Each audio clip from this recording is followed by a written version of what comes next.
சிவசிவ திருச்சிற்றம்பலம். போதைப் பொருளை உண்பாருக்கு ஒப்பானவர் யார்? இக்கேள்விக்குரிய விடையினை சிவதர்மோத்தரம் என்னும் நூலில் தவத்திரு மறைஞான சம்பந்தர் 294, 295 மற்றும் 296 பாடல்களில் அருளியுள்ளார்கள். முதலில் 294 பாடலை காண்போம்.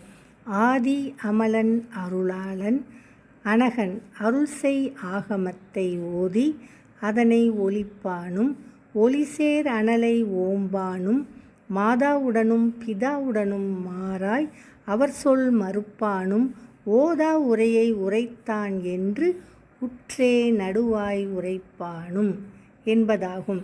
இப்பாடலில் வரும் ஆதி என்றால் மூலம், அமலன் என்றால் தூயவன், அனகன் என்றால் கடவுள், ஒலிப்பான் என்றால் இடையிலே நிறுத்தியவன், அலல் என்றால் நெருப்பு, ஓம்பான் என்றால் பாதுகாக்காதவன், ஓதா என்றால் செல்லாத, நடுவாய் உற்ற என்றால் சபையின் நடுவில் உற்று, உரைப்பான் என்றால் சொல்பவன், அலல் ஓம்புதல் என்றால் இது பிராமணர்களின் எரி ஓம்புதலை குறிக்கும்.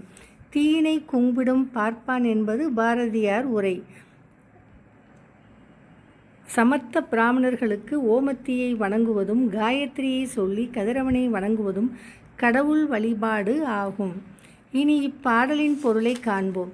எல்லா பொருள்களுக்கும் மூல காரணனும் தூயவனும் இரக்கமுள்ளவனும் கடவுளுமாகிய சிவபிரான் அருளிச் செய்த சிவ ஆகம நூல்களை கற்கத் தொடங்கி முழுவதையும் கற்று பயன்பெறாமல் கற்பதை இடையில் நிறுத்தியவனும், நாள்தோறும் ஓமத்தியை வளர்த்து அதனை வணங்கி வந்து பின்னர் அவ்வாறு வணங்கி வருவதை நிறுத்திய பிராமணனும், அன்னை தந்தையருடன் மாறுபட்டு அவர்கள் சொல்வதை புறக்கணிக்கின்ற மகனும், ஒருவர் சொல்லாத செய்தியை அவர் சொன்னார் என்று ஒரு சபையினரின் முன்னிலையில் பொய்ச்சான்று புகழ்பவனும் என்பதாகும். அடுத்ததாக 295 பாடலை காண்போம். தோழன் தனக்கு துயரத்தை தூய்ப்பிப்பவனும் துரிசு அறுக்கும் ஏழை பாகன் அடியாரை இடரை செய்யவும் இசைந்தானும், பால் என்று அறநூலை பழித்த பொருள் பிண்டம் எனக் கொண்டு உண்டானும் வாழும் பண்டம் எனக் கொண்டு உண்டானும். பால் என்று அறநூல் பழித்த பொருள் பண்டம் எனக் கொண்டு உண்டானும் வாழும் வனத்து ஆமாக்களையும் வறுத்து அவனும் மயல் உறவே என்பதாகும். இப்பாடலில் வரும் தூய்ப்பிப்பவன் என்றால் அனுபவிக்கும்படி செய்கின்றவன் என்று பொருள். துரிசு என்றால் பாவம், ஏழை என்றால் இது உமையம்மையை குறிக்கும். ஏழை பாகன் சிவன். எருது ஏறி ஏழையுடனே இது திருஞான சம்பந்தரின் திரு வாக்கு. பால் என்றால் வீணாவது, பழித்த என்றால் இகழ்ந்த, வனம் என்றால் காடு, ஆமா என்றால் காட்டுப்பசு, மான் மயல் என்றால் மயக்கம். இனி இப்பாடலின் பொருளை காண்போம்.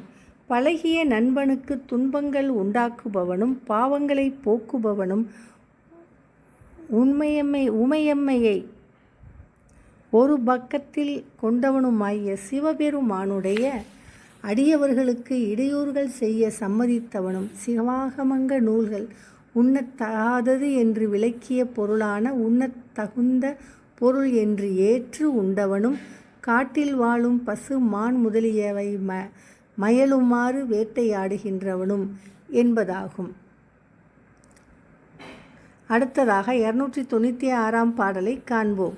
ஆக்கல் அணையும் மார்க்கத்தில் அடவி அதனுள் அரும் பதியுள் பார்க்குள் மதிந்த பட்டணத்துள் பழுதே அலலை படுப்பானும் நீக்கும் மதுவை உண்டானை நிகரே வரியார் நிதி முதலும் காக்கும் மனையோ கரி பரி தேர் கவின் மணியும் கவர்ந்தானும் என்பதாகும்.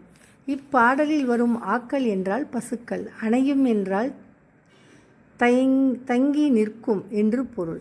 அடவி என்றால் காடு, அரும்பதி என்றால் சிவபதிகள், பார்க்குள் என்றால் உலகில், மதித்த என்றால் சிறப்பாக பேசப்பட்ட, பட்டினம் என்றால் கடற்கரை நகரம், பழுதே என்றால் வீணில், அலலை என்றால் நெருப்பு, படுப்பான் என்றால் வைப்பவன், நீக்கும் என்றால் ஆன்றோர் விளக்கிய, மதுவை என்றால் கல்லை, உண்டானே என்றால் அருந்தியவனுக்கு, நிகரே என்றால் ஒப்பாவான், காக்கும் என்றால் காவலை உடைய என்று பொருள். மனை என்றால் இல்லம், கரி என்றால் யானை, பரி என்றால் குதிரை, கவினார் என்றால் அழகு நிரம்பிய மணி ஆபரண கற்கள், கவர்ந்தவன் என்றால் களவு செய்தவன் என்று பொருள்.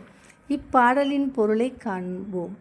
பசுக்கள் தங்கி நிற்கும் தொழுவத்தின் வாசலிலும் காடுகளிலும் திருக்கோயில்களிலும் உலகத்தில் புகழ்பெற்ற பெரிய நகரங்களிலும் ஒரு காரணமும் இல்லாமல் தீ வைப்பவன், ஏழைகளில் உடைமைகளையும் காவலை உடைய இல்ல, யானை, குதிரை, ரதம், அழகு மிகுந்த ஆபரண கற்கள் ஆகியவற்றையும் கவர்ந்து கொண்டவன்